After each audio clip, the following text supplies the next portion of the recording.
The 60s and 70s gave us some of the most celebrated music ever recorded, but for every song that became a classic, there were a dozen more that got lost in the shuffle, records with real craftsmanship, real emotion, and real staying power that most people never found. Here are 15 underrated songs of the 60s and 70s you'll wish you found sooner. Number 15, Fire and Rain by James Taylor. I've seen fire and I've seen rain.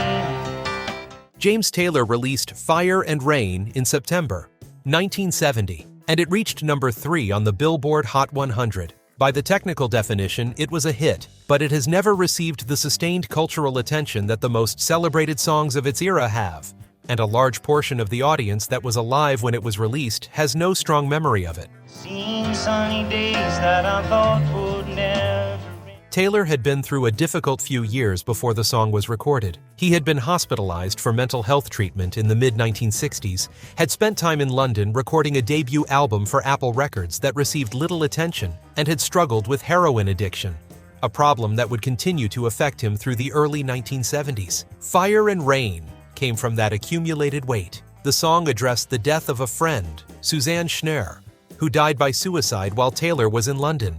News his friends had kept from him because they feared how he would respond. It also addressed his own hospitalization and his struggle with addiction, though neither was named directly. The production was spare by the standards of 1970. Acoustic guitar, piano, light percussion, and Taylor's voice carrying most of the emotional work without orchestral support. Warner Brothers released it from his second album, Sweet Baby James, which reached number 3 on the Billboard 200 and stayed on the chart for 2 years. Taylor became one of the defining artists of the early 1970s singer-songwriter movement. Fire and Rain is the record that started it, and it deserves more attention than casual listeners typically give it. I've seen fire and I've seen rain. Number 14, Operator, That's Not the Way It Feels by Jim Croce. Overcome the blow, learn to take it well. Jim Croce released Operator in 1972, and it reached number 17 on the Billboard Hot 100. For a song that good, that chart position is a quiet injustice. Croce had been working the club circuit for years before this record, playing small venues and recording without commercial success. And the quality of the songwriting on Operator reflects all of those years of paying attention to how people actually talk and feel. That's not the way it feels. The song described a man trying to reach an ex-girlfriend through a telephone operator, a premise so rooted in the specific technology of its moment that younger audiences sometimes need context to fully enter it. The narrator discovers, in the course of the call, that he doesn't actually want to make the connection he set out to make. The emotional movement of the song, from urgency to resignation to something that might be acceptance, happened quietly and without melodrama. Croce was killed in a plane crash on September 20th, 1973, near Natchitoches, Louisiana, at the age of 30. He had just performed a concert at Northwestern State University. The crash killed everyone on board. He left behind a body of work built on the kind of specific, observational storytelling that ages well, and Operator is one of the finest examples of it. Overcome the blow, learn to take it well. Number 13, Wichita Lineman by Glen Campbell. And the Wichita Lineman.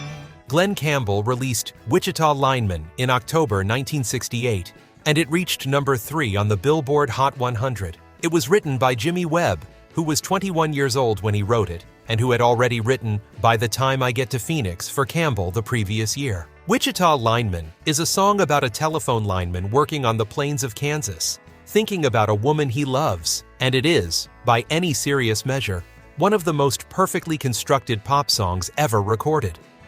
Is still on the line. What kept it from becoming the canonical classic it should be was partly timing. 1968 was a year of enormous cultural turbulence, and a quiet, yearning song about a lineman in Kansas was not the kind of statement the cultural conversation was interested in. It was too gentle for the moment, too interior, too focused on one ordinary person's private longing to compete with what the rest of the era was making noise about. Jimmy Webb has said in interviews that he wrote the song quickly, that the central image, a man alone on the plains, hearing the hum of the wires, came to him almost fully formed, Campbell recorded it with a string arrangement that gave the production a sweep that matched the landscape the song described. The recording has been called the first piece of art music to be a pop hit. Whether or not that framing holds up, the record is extraordinary, and it deserves to be heard by everyone who hasn't. And the Wichita Lineman. Number 12. Both Sides Now by Judy Collins.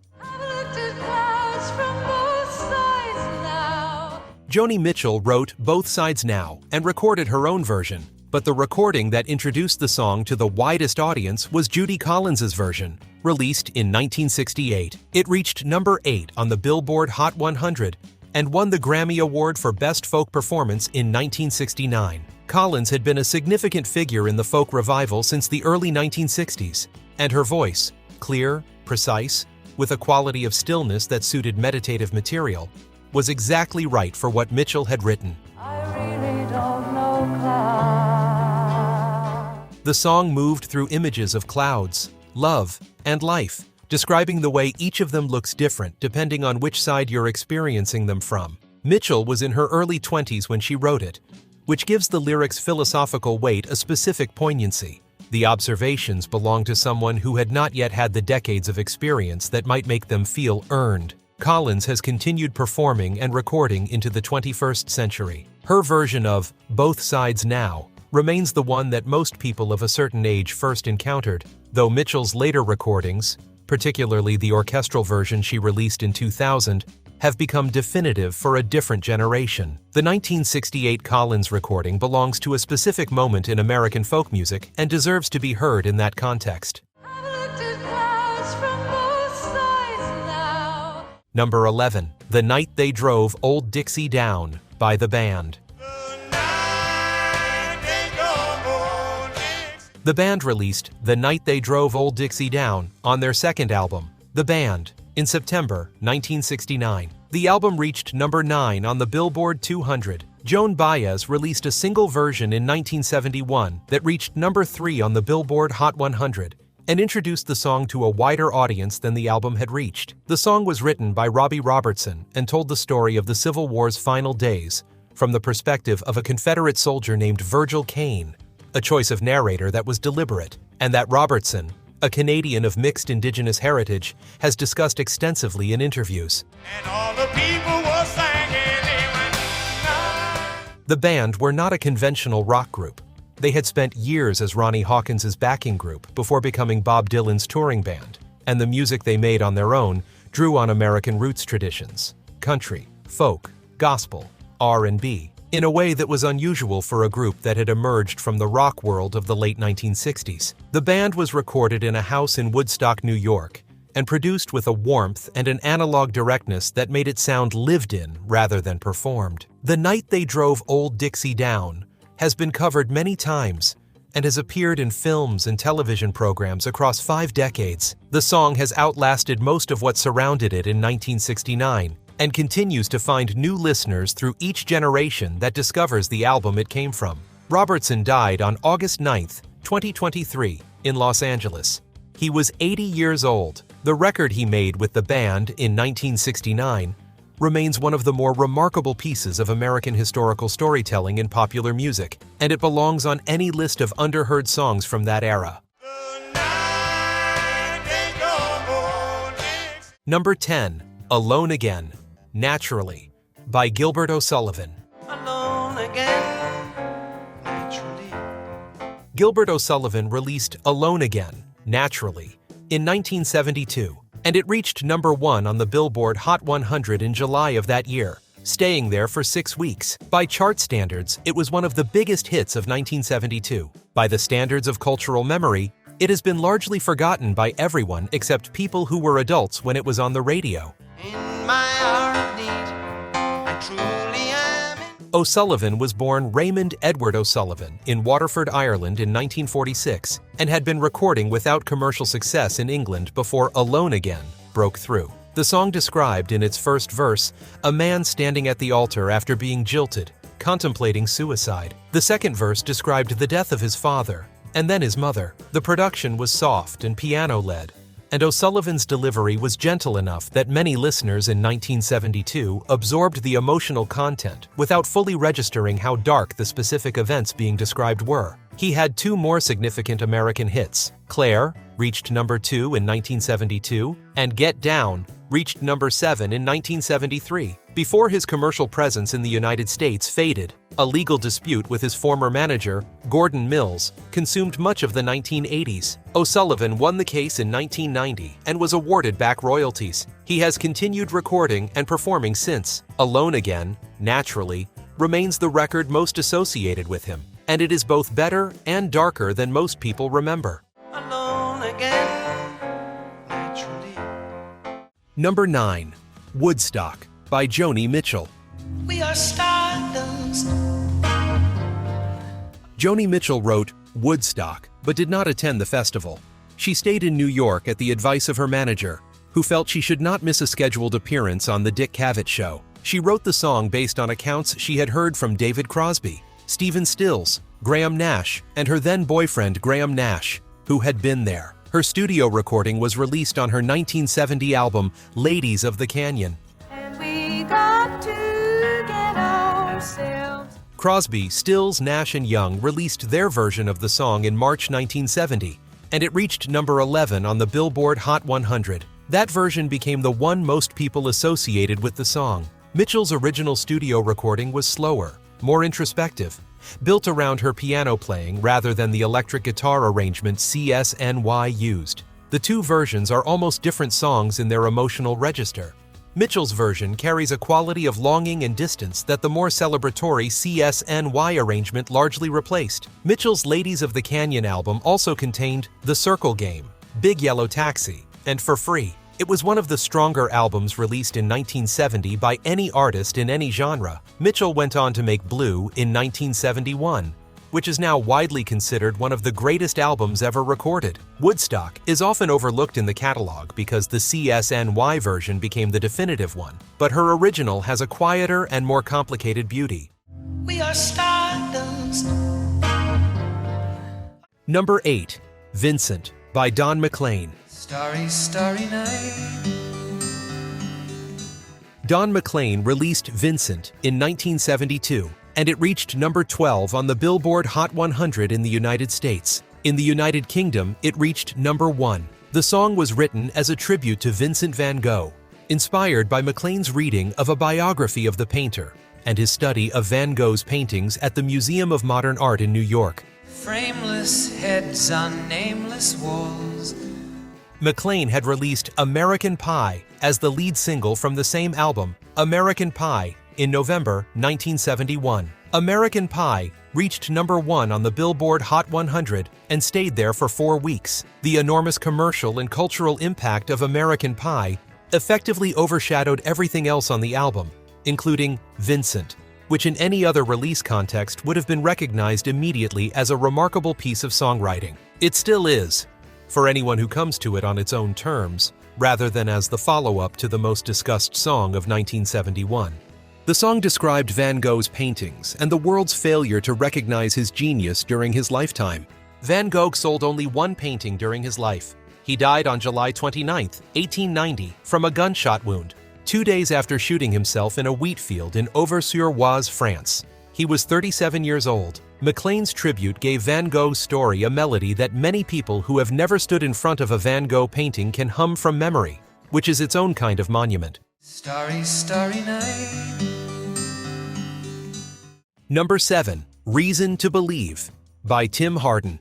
Still I look to find a reason to believe. Tim Hardin wrote Reason to Believe in the mid-1960s, and it has been recorded by enough artists in enough genres that its authorship has become obscured over time. Rod Stewart's version, released on his 1971 album Every Picture Tells a Story, reached number 24 on the Billboard Hot 100 and introduced the song to the widest audience it found. But Hardin's original recording, made in 1965 and released on his debut album Tim Hardin One in 1966, is the one that matters most to the people who have found their way to it. Someone like you makes it hard to live. Hardin was a folk and jazz-influenced singer-songwriter from Eugene, Oregon, who had a troubled relationship with heroin throughout his adult life and who died of an overdose on December 29, 1980, in Los Angeles. He was 39 years old. His catalog, particularly the first two albums, contained some of the most emotionally honest folk-influenced songwriting of the 1960s, and Reason to Believe is the most accessible entry point into it. Bobby Darin also recorded a version in 1966. The song's specific quality, the narrator's admission that he continues to believe despite having every reason not to, has given it a life across multiple genres and multiple decades. Hardin himself is largely forgotten by mainstream audiences, which makes finding his original recordings something close to a discovery every time it happens. Still I look to find a reason to believe. Number 6. If You Could Read My Mind by Gordon Lightfoot. Gordon Lightfoot released If You Could Read My Mind in 1970, and it reached number 5 on the Billboard Hot 100. Lightfoot was a Canadian singer-songwriter who had been recording since the early 1960s and whose work had been covered by artists ranging from Peter, Paul, and Mary to Elvis Presley before he achieved significant commercial success in his own name.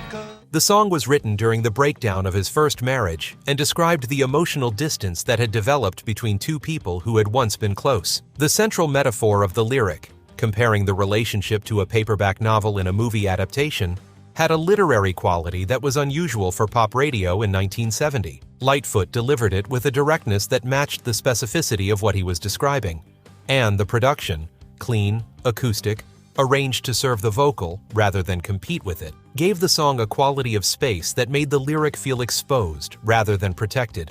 Lightfoot continued recording and performing for decades, releasing albums well into the 2000s and maintaining a touring schedule that most artists half his age would have found demanding. He died on May 1, 2023, in Toronto, at the age of 84. His catalog holds up with remarkable consistency across 6 decades of work, and If You Could Read My Mind remains the best starting point for anyone who hasn't spent time with it. Number 5.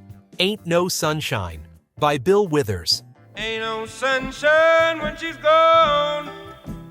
Bill Withers released Ain't No Sunshine in 1971 as a B-side to another single, and it reached number 3 on the Billboard Hot 100. It won the Grammy Award for Best Rhythm and Blues Song in 1972. Withers had been working as an aircraft parts installer at an aircraft factory in Los Angeles when he was in his early 30s, recording music in his spare time without professional expectation, before this record changed the direction of his life.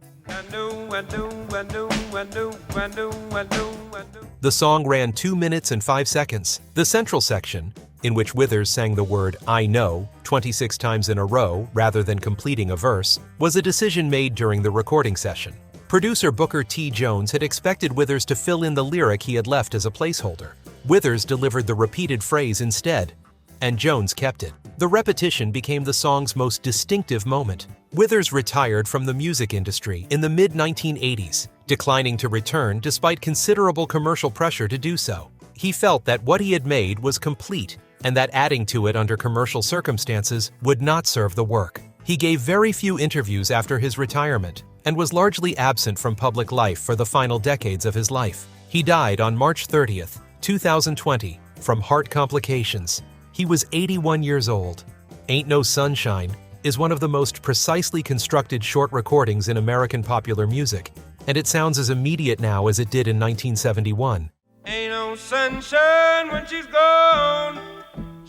Number 4. The Tracks of My Tears by Smokey Robinson and the Miracles. So take a good look at my face. Smokey Robinson and the Miracles released The Tracks of My Tears in June 1965, and it reached number 16 on the Billboard Hot 100. On the R&B chart, it reached number 2. The chart positions understated how completely the record captured the attention of everyone who heard it. Linda Ronstadt covered it in 1975 and reached number 25 on the pop chart with her version. Brian Ferry recorded it in 1973. It has been covered by more artists than most people have counted.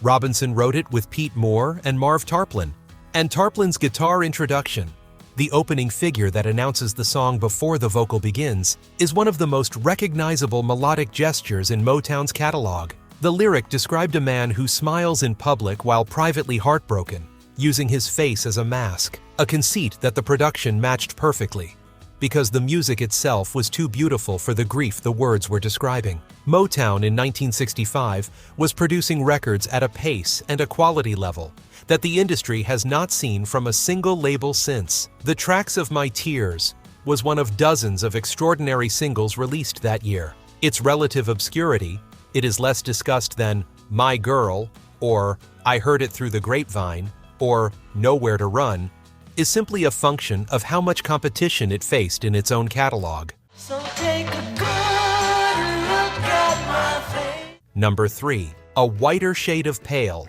by Procol Harum. Procol Harum released A Whiter Shade of Pale in May 1967, and it reached number 5 on the Billboard Hot 100 and number 1 in the United Kingdom, where it stayed for 6 weeks. In the UK, it became the best-selling single of 1967. The song was written by Gary Brooker and Keith Reid, and its organ introduction, drawn from Bach's Air on the G string, and the cantata Sleeper's Wake, gave it an immediate quality of solemnity and grandeur that no other single of its moment possessed. Turn the wider shade of pale. The lyric was surreal and elusive, describing a scene or encounter in language that resisted literal interpretation. Various explanations have been offered over the decades: that it described a party, that it was about a drug experience, that it was a piece of pure literary impressionism without a fixed referent. Reid, who wrote the words, has said the images came to him without a single coherent narrative behind them. The song has been interpreted differently by almost everyone who has heard it. The authorship of the organ part became the subject of a legal dispute. Matthew Fisher, the organist who played on the recording, sued in the 2000s for co-writing credit and a share of the royalties. The UK Supreme Court ruled in his favor in 2009, though the financial remedy was limited. The song itself has remained in continuous circulation since 1967 and was voted the most played song in British public places of the 20th century in a 2009 poll. Number 2. Superstar by the Carpenters. Don't you remember you told me you loved me, baby? The Carpenters released Superstar in August 1971, and it reached number 2 on the Billboard Hot 100. It was written by Leon Russell and Bonnie Bramlett, and had previously been recorded under the title Superstar by Rita Coolidge and under other titles by various artists before the Carpenters recorded it. Karen Carpenter's vocal performance on this recording is one of the finest of her career, which is saying something given the consistency of her work across the early 1970s. The song described a fan's obsessive attachment to a rock star, a feeling so consuming that the narrator addresses the star directly, building a fantasy of intimacy around a relationship that exists only in her imagination. The Carpenters delivered it not as a piece of ironic commentary, but as a sincere emotional statement, and Karen Carpenter's voice gave it a quality of genuine longing that made the obsession feel real, rather than pathetic. Richard Carpenter's arrangement, strings, a gently building rhythm section, the specific texture of early 1970s soft rock production, framed the vocal without crowding it. The record has been somewhat lost in the catalog because the Carpenters had so many hits in the early 1970s that individual songs get grouped together in memory rather than heard separately. Heard on its own, Superstar stands as one of the more quietly devastating records of the decade. Don't you remember you told me you loved me, baby? Number 1. Helplessly Hoping by Crosby, Stills, and Nash. Crosby, Stills, and Nash released Helplessly Hoping on their debut album in May 1969. The album reached number 6 on the Billboard 200.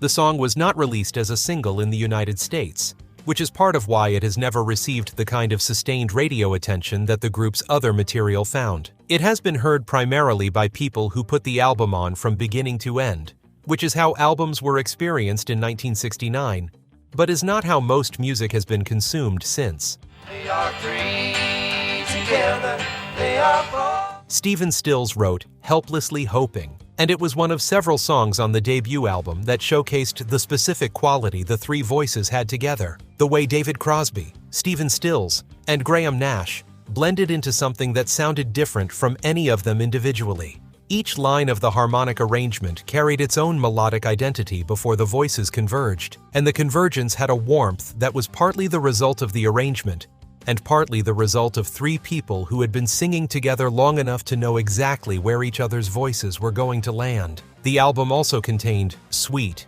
Judy Blue Eyes, Wooden Ships, and 49 Bye-Byes, making it one of the stronger debut albums of the late 1960s by any artist in any genre. The group's history after 1969 was complicated by additions, subtractions, and personal conflicts that eventually made any collaboration between them impossible. What they made on that first album, in the months before any of those complications arrived, has a quality of freshness and precision that their later work, whatever its merits, never quite reproduced. If this story stayed with you, hit the like button and subscribe. There are more stories like this one waiting.